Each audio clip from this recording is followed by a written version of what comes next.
Hey guys, it's Tom Brashad001. Making this video. Know it's been a while.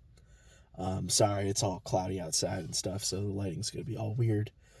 Um, yeah, I mean, it's the title of the video. I'm sure everyone has seen countless videos about everything going on, everything that is happening, the recent layoffs, the overwhelming discontent, I guess, going on in Destiny. And I know we've said it a billion times. We said it when D1 launched. We said it when D2 launched, when Curse of Osiris launched, when we got Season of the Drifter, when we got Season of the Worthy, when we got Beyond Light, when we did Season of the Hunt. Many times over we have said Destiny is dead. It's dead game. Dead, right?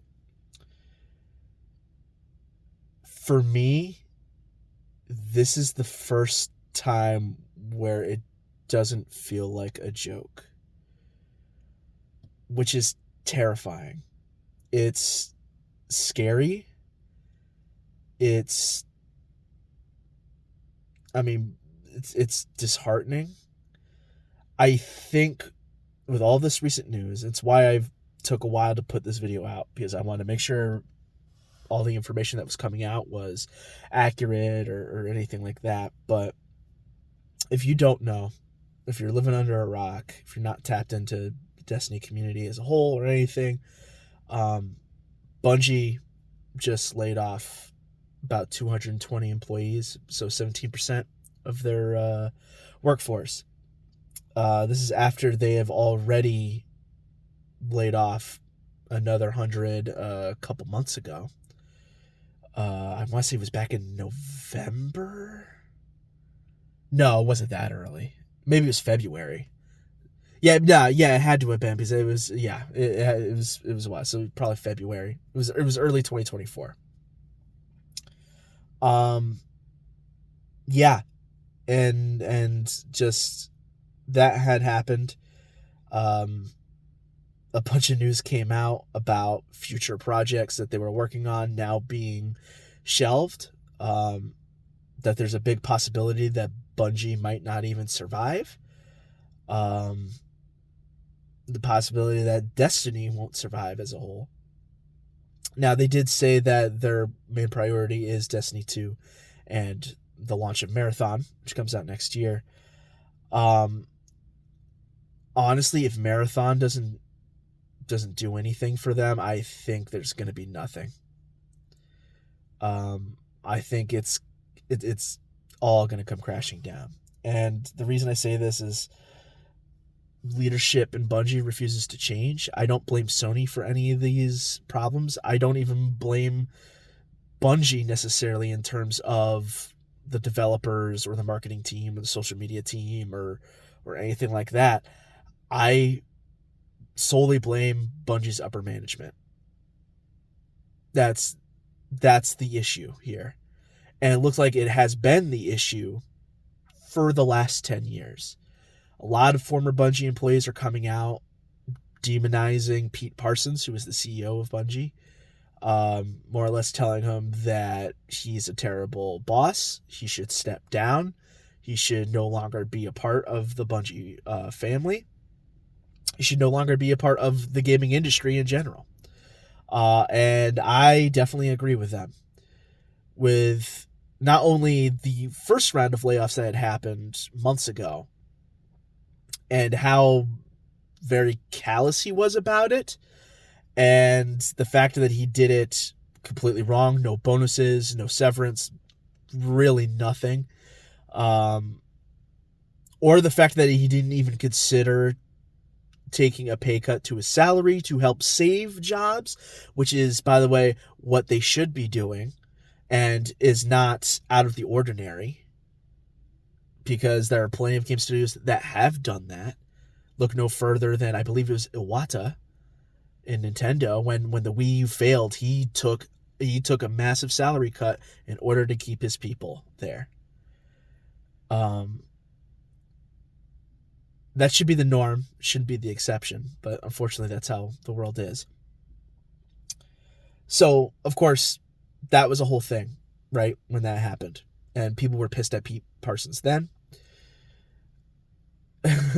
And now it comes out that these layoffs were planned months in advance. They knew it was going to happen because they, according to Pete Parsons, spread too thin. They overhired. They spread too thin too quickly, which I agree. When you were acquired by Sony, you went on a hiring spree, and you basically made all these promises to Sony that you couldn't deliver on. That's your fault. That is absolutely your fault. So let me get back on topic. But the reason that people are hating on Pete Parsons so hard right now, and I completely agree with why, is that it had came out that during these layoffs, not just these certain ones, but the last ones, he spent about $2.3 million on a classic car collection. So that's where the money was going. Didn't give it to benefits to help those who were laid off. Didn't use it to help the company at large. Used it for himself. So he can have a 69 Camaro in his fucking house. Which is just stupid and unfortunately probably popular. Clearly he doesn't want to take responsibility for it. He deactivated all social media because people were calling him out for that terrible behavior, as they should. And then more news came out that Destiny 2 wasn't going to have any more annual expansions, that there were going to be smaller content drops. That's what Frontiers is. It was never an expansion, it seems. Any future projects that aren't Marathon or Destiny 2 are now gone. Project Payback, which was presumed to be Destiny 3, is off the table now, is delayed indefinitely because it's not seen as viable. That's if it even was Destiny 3, which apparently they said that wasn't even a thing, so who knows. There was plans for spin-off games for Destiny. There was going to be a third-person spin-off game. There was going to be a mobile game made with NetEase. Those are gone, and that's because Luke Smith and Mark Noseworthy left at the time of the layoffs. People thought that they themselves were part of the layoffs. They were not. They left. They left independently from that. And I could completely understand that decision. So, with all these combined, for the first time ever, I feel like Destiny will die. I feel like truly it will. Final Shape, and don't get me wrong, this isn't because Final Shape underperformed or anything like that. In fact, probably quite the opposite. Final Shape was incredibly well received. I loved Final Shape.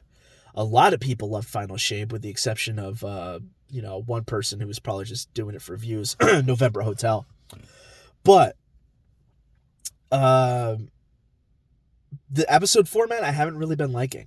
I'm not a big fan of echoes. It seems like that's kind of the overwhelming thing. I do think Act 2 was better than Act 1. And, of course, the weekly rotation thing is going to be going away. That's going to be gone by next episode, which would be Revenant. But it's not working. It's not keeping people engaged enough. It's not hooking people in. And I feel like because of that, the player count's going to continue to drop, even if there's a new episode and even if it is better. I don't think this new episode format's going to be sustainable for the game. And if there is no longer annual expansions, there's nothing that's going to bring people back, which is sad. But if I could say anything that's on the bright side about this situation, I'm glad that Bungie was able to go off on a win, if this is the end of Destiny. In terms of expansions, Final Shape was great. They got to finish the story that they wanted to tell that they set up 10 years ago, or almost 10 years ago at this point. I believe the 10-year anniversary is next month, so of when Destiny 1 launched. But other than that, it's looking really bleak, and I hate to be that guy to say Destiny is dead, but it could very well be. I don't really see the game recovering after this, which is unfortunate. But that's really all I'm going to have to say about that, guys. See ya.